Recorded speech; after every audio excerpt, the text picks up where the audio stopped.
evening. It is Saturday the 16th of April 2016. Thank you so much for joining us on Weekend Prime. My name is Sophia Wanuna. Our sign language interpreter tonight is William Sila. Thank you for joining us.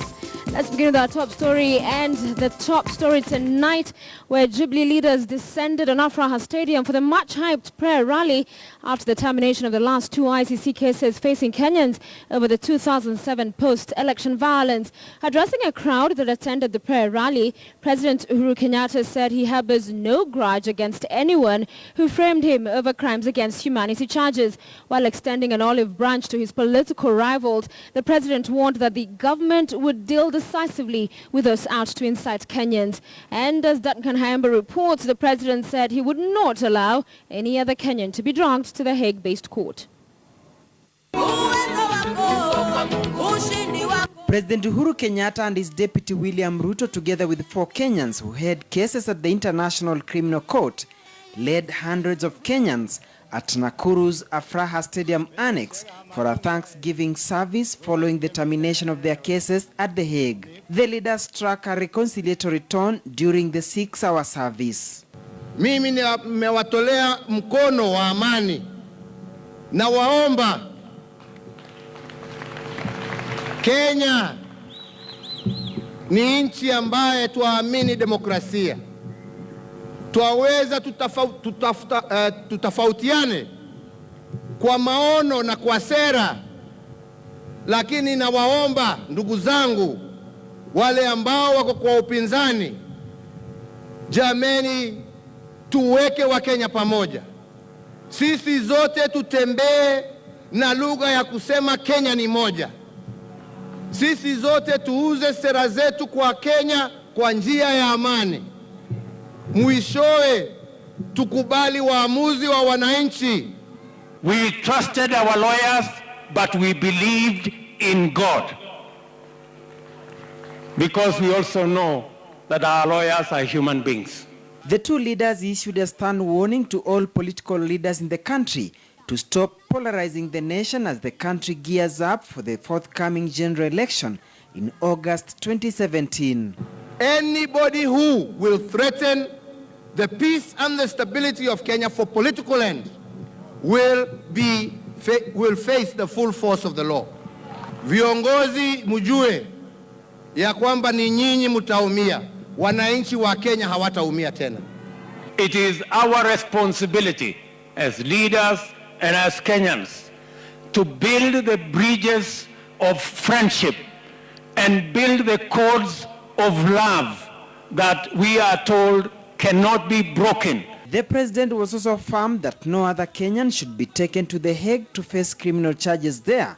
He said the country was capable of dealing with its problems. This appeared to be in reference to the 3 other Kenyans wanted by the Hague-based courts over the alleged witness interference. Sisi hiyo chapter tumeifunga. Sisi hakuna pahali pengine tunaenda. Hakuna mtu mwingine sisi tutaruhusu apelekwe pahali popote.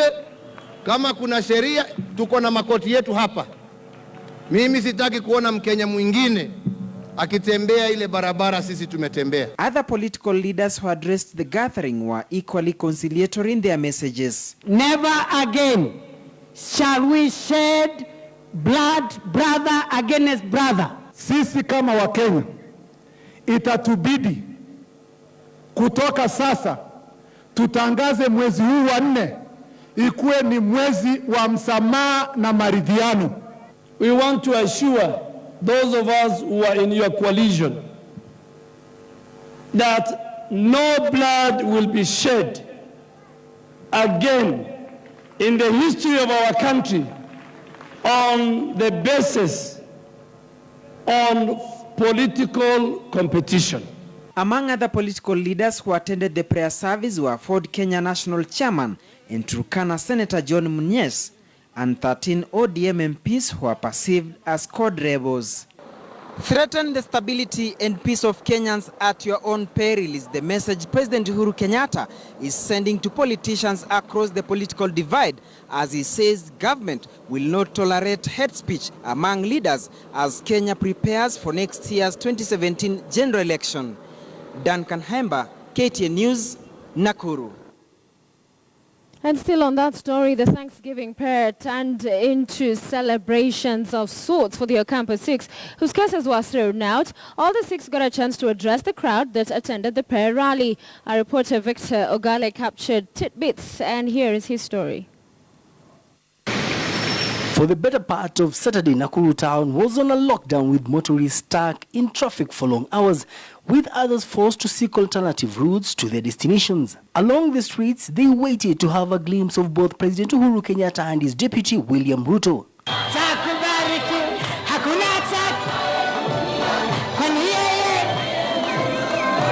The prayer rally was attended by hundreds of politicians, business people, and even religious leaders. Security was tight, with no one allowed to enter the venue, even with a bottle of water. The president and his deputy arrived at the Afraha Stadium in style aboard a customized white pickup. And for the first time, the Ocampo Six all met in one public forum.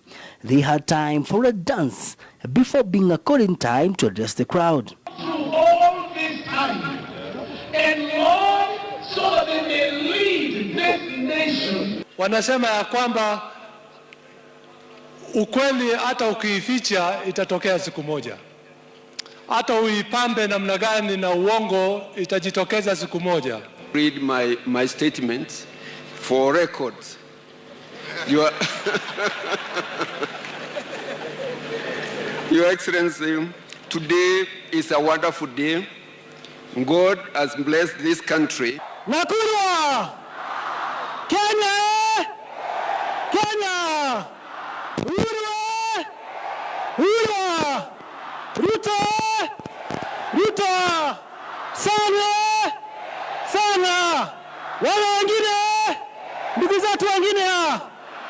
Nairobi Senator Mike Mbuvi Sonko became a crowd puller. While this was a day for prayers and celebrations outside, there was another lot that was counting losses. Kutoka niingia asubuhi, biashara leo sio mzuri. Na sio kama zile siku zingine ambapo tukikuja hapa tunafanya biashara. Na mahali biashara ikuingia mzuri, wanga tunafanyia biashara ndani ya uwanja. Hizi ni vitu ziko hapa hatujauza hata. Kama tungeenda huko ndani at least tungepata baka fare. Hatuna fare, hatuna nini. The automobiles of the VIPs also had their fair share of the day. Victor Ogale, KTN News, in the county of Nakuru. All right, but even as the Jubilee coalition prayed and celebrated at Afraha Stadium, their court rivals had a parallel rally in Nairobi's Kibra to push for the establishment of a tribunal to probe the 2007-2008 post-election violence. The court leaders said the tribunal should preside over the disclosure of all names contained in the so-called Waki envelope. Some of the leaders who attended the rally, including Senators James Orengo and Johnston Modhama, proposed that the tribunal should fast-track the process of truth, justice and reconciliation. Patrick Amima will shortly bring us that report. But let's move on to Ford Kenya leader Moses Wetangula, who gave the Kibra rally a wide berth but chose to attend a fundraiser in his Western Kenya stronghold. Speaking in Malava during a fundraising ceremony, Wetangula dismissed the Afraha prayer rally, terming it misplaced. Wetangula, who is also a co-principal in CORD, faulted the Jubilee administration for organizing such a rally without inviting other opposition leaders if it was serious about reconciling the entire country. He was accompanied by Kakamega Senator Dr. Boni Halwale.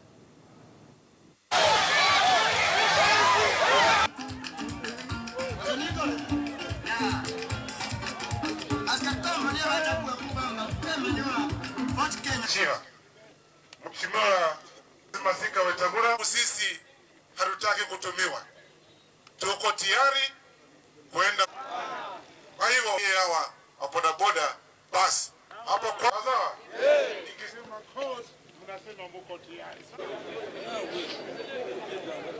Leo amekuwa kwa maombi Nakuru na kuomba Mungu si kosa. Kila mtu anaweza kuomba, hata mimi asubuhi niliomba Mungu anisaidie watu wa Kenya wanipende, wanipe urais wa nchi. Lakini yale maombi wamekuwa nayo wamesahau. This country needs healing. Watu walikufa. Watu waliumia. Kuna mjamaa mmoja alichomwa mpaka skin yake katoka akaonekana kama mzungu. What I expected the president to do and I tell him this for free, ni kuita Wakenya wote viongozi, aite Weta, aite Raila, aite Kalonzo, aite Mama Ngilu, aite Mudavadi, twende Uhuru Park na Wakenya. Tushikane mikono tuseme hata tukiwa na tofauti ya kisiasa, Wakenya wasije wakauana tena kwa sababu tunapishana kisiasa. Meanwhile, Amani National Congress leader Musalia Mudavadi has dismissed today's Afraha prayer rally, claiming it was not genuine. Mudavadi instead asked the government to fully implement the Truth, Justice and Reconciliation Commission report if the country has to forget the ugly past and move forward. Mudavadi was addressing Christian faithfuls in Mumias town today. There is the TJRC recommendation, which talks about healing this country. It talks about the process of compensating the victims, the process of dealing with ethnicity, the process of bringing about national cohesion. This government has refused to debate or to allow the debate on the TJRC report to take place in Parliament so that they can allocate resources to deal with the questions raised in the TJRC report. But they would rather use state money to go and conduct a different kind of prayer.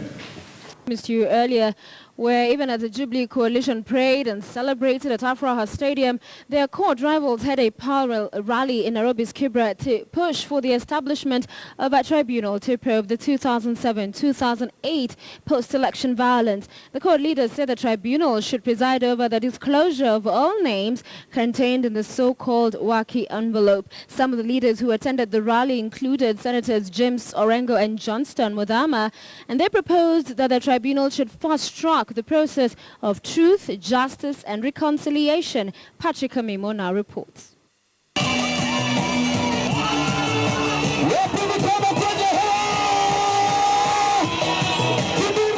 At Line Saba grounds inside the sprawling Kibra slum is where the opposition leaders, who included MPs and senators, converged.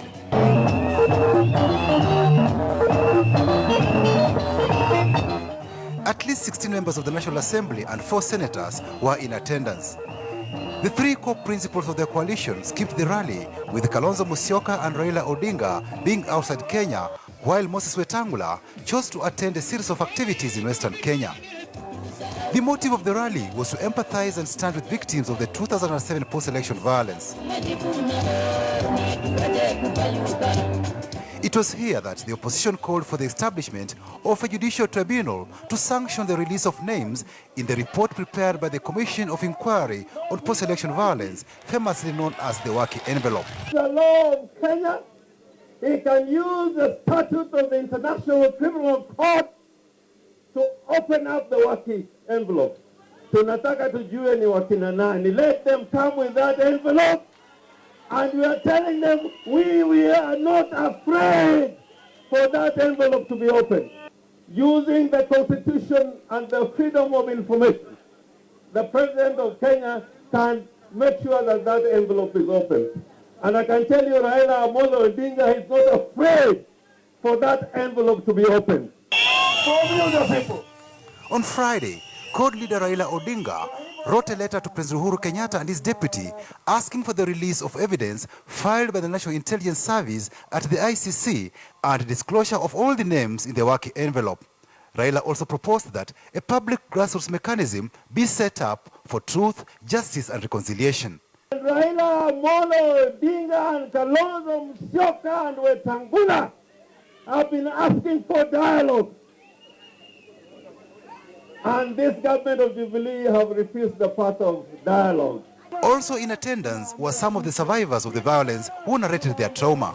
Wakisherehekea kwa sababu waliletea huko ni vizuri, tena hata mimi nimeshukuru, lakini hao pia mbona hawajakumbuki watu kama sisi wa Kenya mwenzake? Kwa 3 months ndio wakafariki.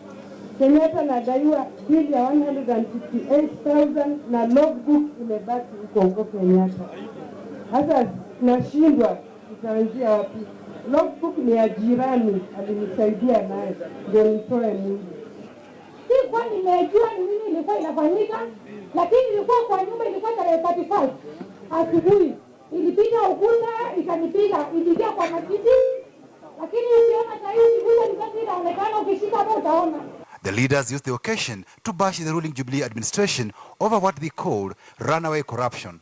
Among other demands, they called for the disbandment of the Independent Electoral and Boundaries Commission before the next general election.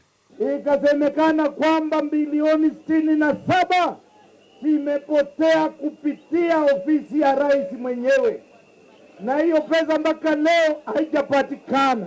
If he truly loves this country as he claims, he must join us in removing IBC from office and putting an impartial, transparent and fair referee to referee next year's general election.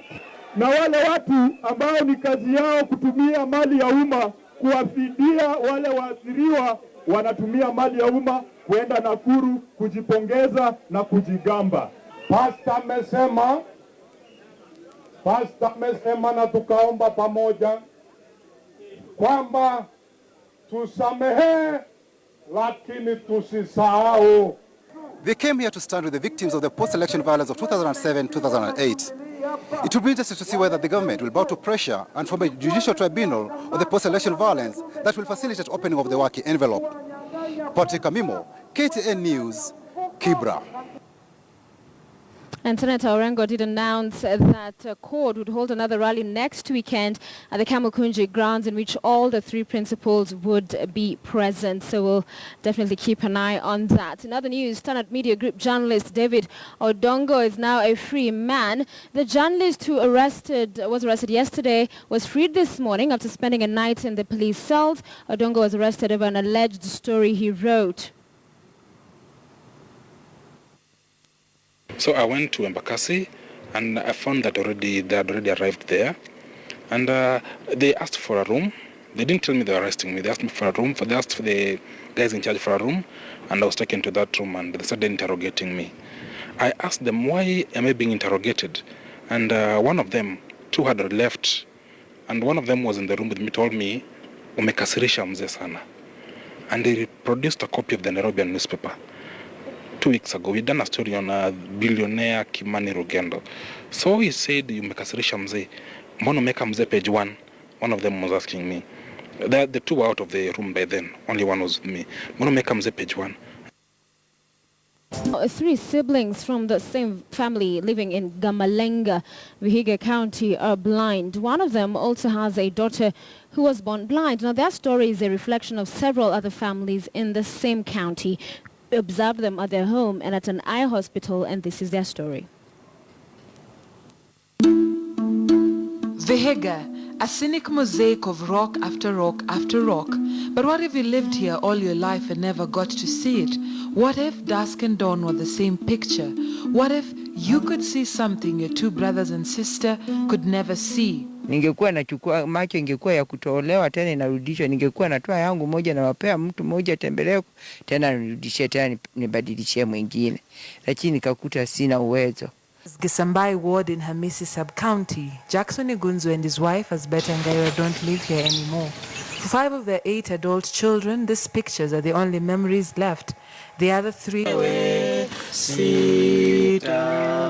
Maureen, Dominique and Dalmas, and their grandchild Vanessa, these memories are frozen in time. 30-year-old Maureen Ludenyo was the first sibling to go blind. She lost her sight at 1 after bouts of severe migraines. Maureen says she learned how to sew at Kibosi School for the Blind. It was there that she met the father of her only daughter, Vanessa Ngaira. Vanessa, like her, cannot see the world she lives in.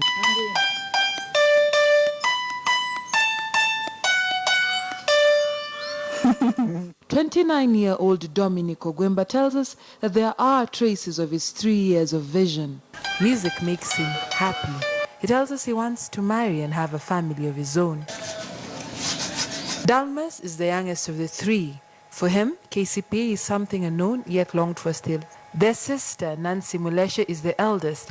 At 39, she has a home of her own, but she has to come and fend for her siblings. Ilikuwa ngumu mara ya kwanza kwa sababu hata kulikuwa na vicheko kwa wazazi wangu kwa sababu wamezaa watoto vipofu, lakini sisi tuliendelea kuwapenda.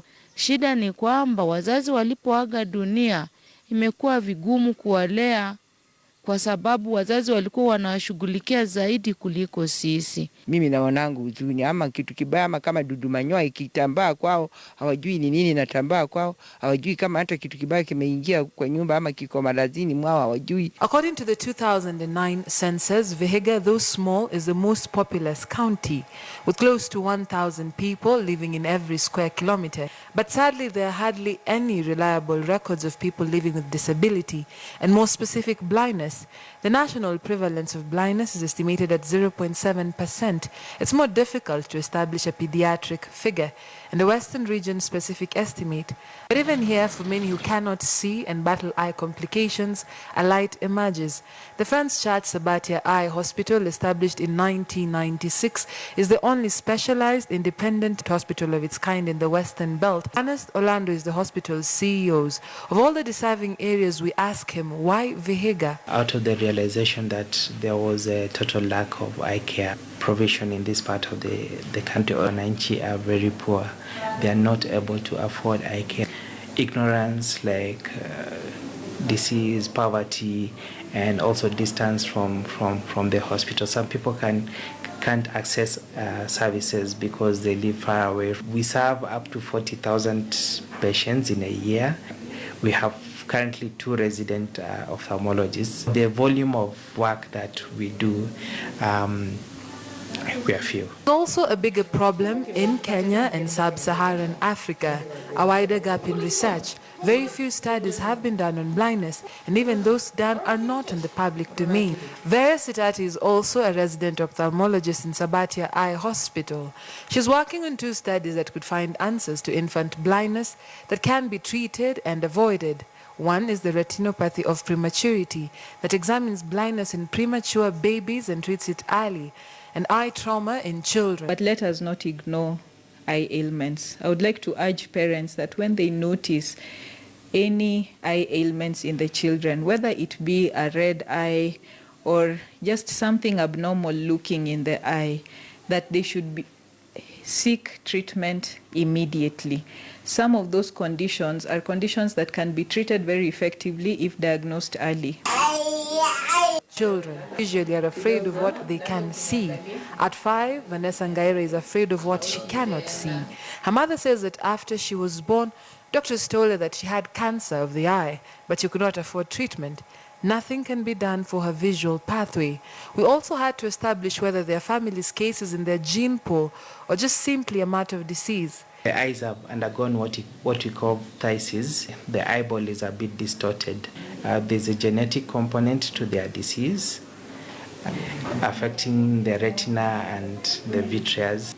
There may not have been much to do to alter that disease process. They are not able to regain their vision, but still there is hope to be more comfortable in the environment. There is also counseling that is done. Even if they have lost their sight, they still have their vision. Matumaini tu mweze kunisaidia kwa kupeleka shule na pia asipitie maisha kama mimi nimepitia. Naweza fagia kazi tu yoyote naweza fanya. Hata naomba Vanessa pia fanye hiyo kazi. Sio wazazi waliotenda dhambi. Niwe mimi niwe hivi.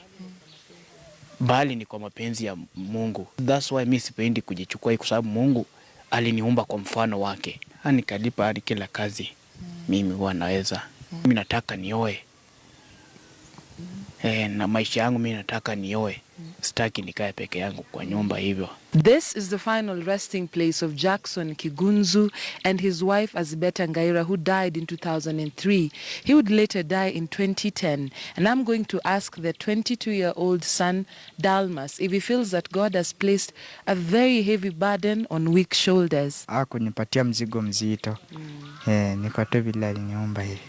Nilifika, niliacha kusoma kwa sababu vile nini face kosekana. Nitamani kuwa lakini sikutarajia kama sikuona kama sasa. Lakini mimi Mungu hajanichukia. What would life have been for their children if they had still been alive? Dalmas, the youngest, tells me he doesn't know, but he knows the blindness that he and his siblings live in is not a curse. Dorcas Wangira, KTN News, Vihiga. Now, the absence of three-time world 1500 meters champion Asbel Kiprop did not water down his performance in today's action at the Athletics Kenya track and field weekend meeting in Eldoret. 800 meters specialist Eunice Soom and javelin world champion Julius Yego concluded the day with sparkling victories in their respective categories. 800 meters world bronze medalist Eunice Soom and the javelin world champion Julius Yego concluded the last Athletics Kenya track and field weekend meeting in Eldoret with sparkling victories in their respective specialities. Eunice Soom, who is warming up for the International Association of Athletics Federation Diamond League circuit, won the 800 meters in a time of 2 minutes, 3.2 seconds. Veteran Sylvia Chisebe and upcoming Agli Nalianya were second and third, clocking 2 minutes 4.4 seconds and 2 minutes 4.8 seconds respectively. I think I'm in good shape maybe to compete maybe in the first 2 Diamond Leagues before I engage into my speed for the final one for Rio and the rest of the season. New revelation Emmanuel Kipsang took the 5,000 meters title after covering the 12.5 lap race in a time of 13 minutes, 44.1 seconds. Before the competition came to an end, javelin maestro Julius Yego warmed the field with an impressive 78.86 meters throw to kickstart his season competition program since winning the world title in Beijing last year. Come to Olympics, for me, it's just to make sure that I'm in good form and try to win because I know everybody wants to win. The Eldoret meeting concluded the 6-star series that started in Bondo before moving to Mumias, Thika, Nakuru and Kisii. Moses Wahisi, KTN Sports. Coast Region has won the 2016 title in boys soccer in the just concluded Milo National Finals of the Kenya Primary School Ball Games and Gymnastics. The Coast boys won the game by 7 goals to 6 in post-match penalties to snatch the title. Now Lake Region clinched the girls soccer title after beating Zoya Region by a solitary goal to 0 in an enthralling Mashemeji derby before a packed field at Hill School. Host Mao Region retained both boys and girls volleyball titles after putting a spirited fight in the finals. Mao beat Highlands by 3-0 in boys volleyball.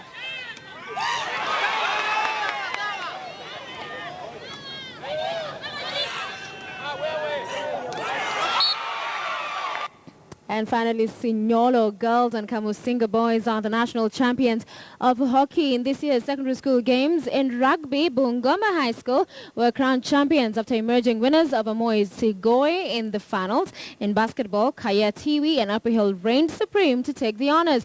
Robinson Okenya reports from Bungoma County. It was time to crown the best teams in different fields as the national secondary school games came to a conclusion in Bungoma County. In rugby, Bungoma powered past Moi Sirgoi to win the national trophy for the first time in their history. In girls hockey, Sinyolo won the national title for the first time since 2013, courtesy of Janet Awar's solitary goal in the 58th minute against Tigoi. In boys hockey, host Kamusinga bagged the national title for the 12th time after missing out on last year's title. We play tough, solid hockey, and that's how we win many games. They really sang. We thought that they're going to defeat us, but through God, everything is possible. In basketball, Upper Hill's unbeaten run continued as they avenged last year's loss to Maseno in the finals. The Nairobi-based side took a 51-12 lead at the break before adding 36 more points in the third and fourth quarters to win the tie 81-24. In girls basketball, Kayatiwi triumphed in the finals after going unbeaten in the competition. As the jubilations continue here in Bungoma County, one thing is for certain: new champions in every field that was up for grabs. For now, all eyes will be out to see how the champions fare in the East Africa Secondary School Games that are set for August in Kenya. Robinson Okenya, KTN Sports, in Bungoma County. Where environmentalists have sounded alarm bells over global warming and the need to embrace a paradigm shift in environment conservation. The rate at which rivers are drying up, for example, is an indication of climate change. The mighty Owasanyiro River is a pale shadow of its once glorious flow, and this signals dangers for the numerous communities that depend on the river. Conservationists, are now calling for measures to protect the available resource because failure to do so will signal problems problems. Karandari was in Isiolo County and highlights the issue surrounding global warming. So we'll leave you with that report right here on KTN News. Thank you so much for joining us. On behalf of the entire team that made the bulletin possible, I'm Sophia Wanuna. Have a pleasant evening and enjoy the rest of your weekend. Good night.